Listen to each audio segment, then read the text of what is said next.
Okay, so I'm going to walk you through how to fill out the 2020 census form. I'm going to fill it out as myself. So we'll walk you through the steps here. So in the mail, you should have received the 2020 census form. If not, there are other ways to fill out your census. But it is very important that we fill this out because the census is to count all the people in the country. And we do this every 10 years. And it is used to figure out how much money needs to go from the government to the different parts of the country and where everything needs to be spent for the communities, schools, roads, other public services, including education. Also helps decide how many representatives we need in our government, and a whole host of other things that the government needs to know every 10 years. And so here we go. So you should have, if you received, maybe you did, maybe you didn't, if you received a letter in the mail like this, it's directed towards the resident at your address. Could be the head of household, it could be you, or it could be just the person who's in charge of the house. Um, it'll give you this, and on the same page you'll see a notice like this with a census ID number.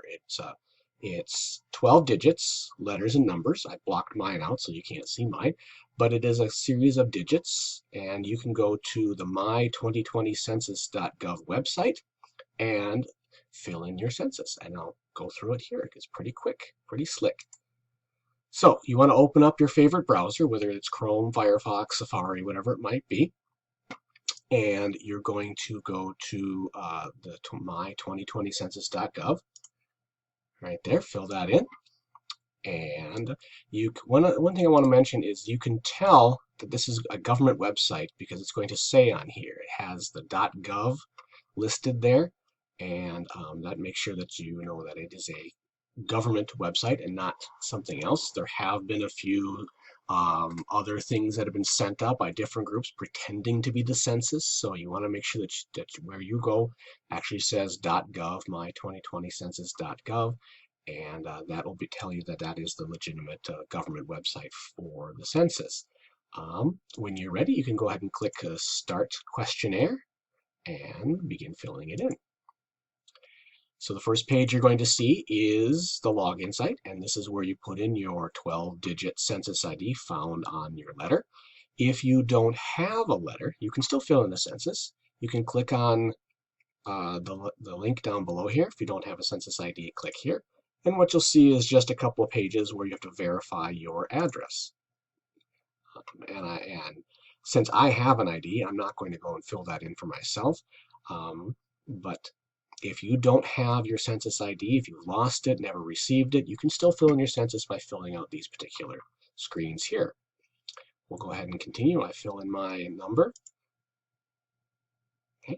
And it says, are you completing the 2020 census questionnaire for the address below? Now, I blocked out my home address, but I put in the school's address just in case. And of course, you're going to want to click yes, and then you'll click next.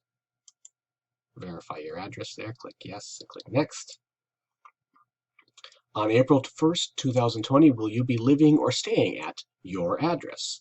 And if so, you'll click yes. If for some reason you will not be living at that address on April 1st, let's say maybe you're moving in April, you would click no. And then other choices will come up after that. Since I will be staying in my same place on April 1st, I will click yes and then click next. What is your name and telephone number? And this is where you can fill in the head of household, whoever you are. If you are the head of the household, you can fill this in.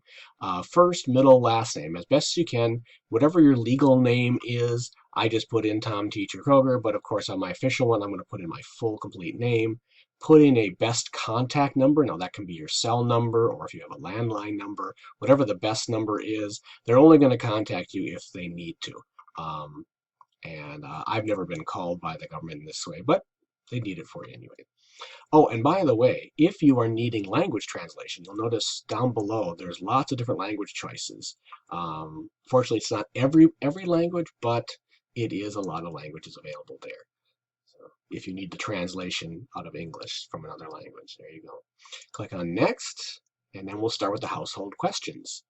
Next, you'll be asked some questions about your household. Press Start to begin. We'll go ahead and click on Start. including yourself, how many people will be living or staying at your address on April 1st, 2020.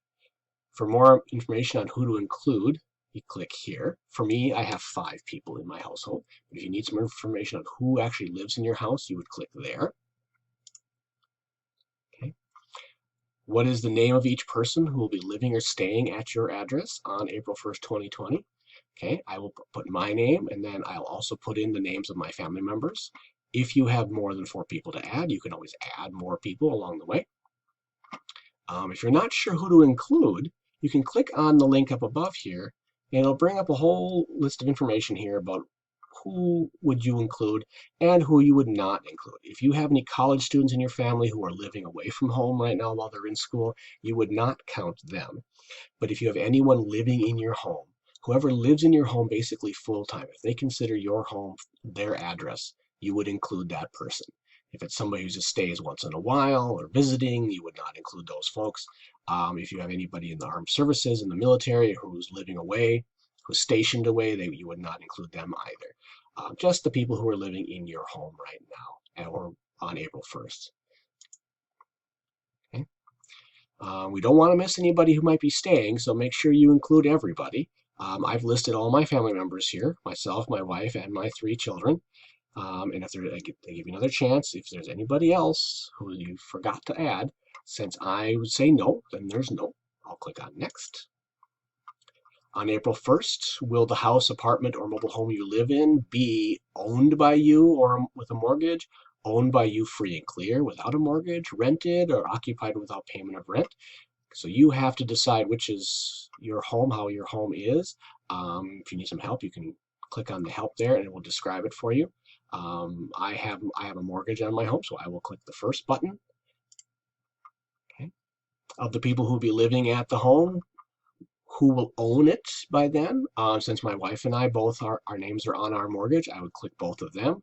If you do not own your home and no one listed on your family list there owns the home, then you would click none of the above.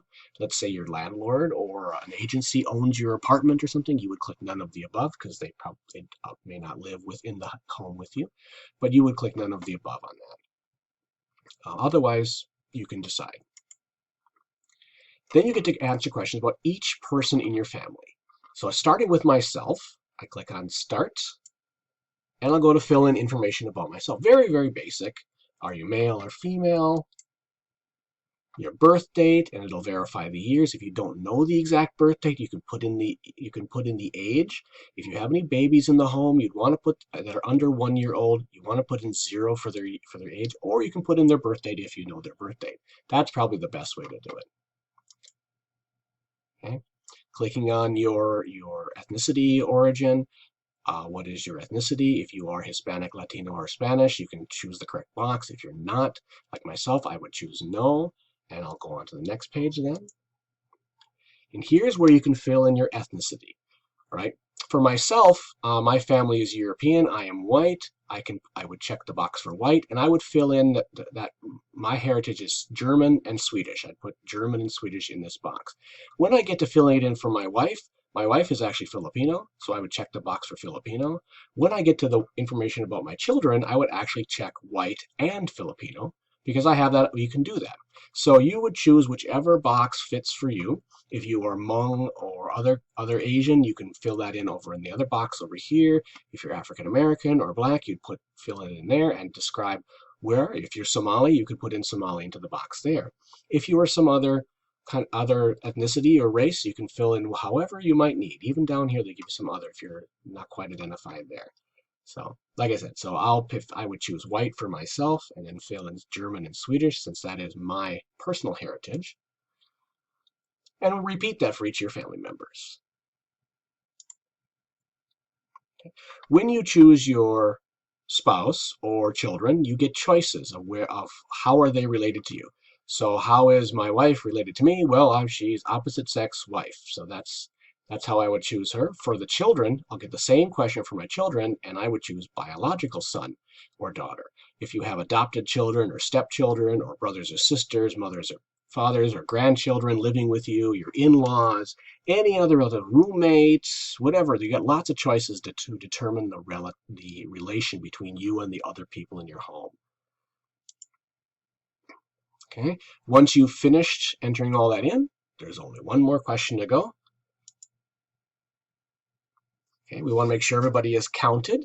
So does anybody in your household live somewhere else at any one time? Maybe you have someone who lives part-time away from home, like a college student or something, or a military person.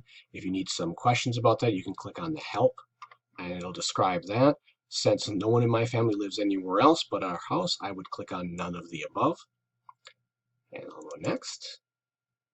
And that's it. Now you're just about finished. Once you've answered everything, if you need to edit, if you've made some mistakes, you can go back and edit. Otherwise, if you think everything is correct, you can click on Submit, and you'll get a thank you notice. It says, thank you for completing the census questionnaire. For your address on the date, you get a little confirmation number. I blocked mine out here. I don't know why, what good it will do, but I blocked mine out just in case. You can save or print this screen, and that is it. That is how you fill out your 2020 census. Very simple, very straightforward. Probably can even do it from your phone.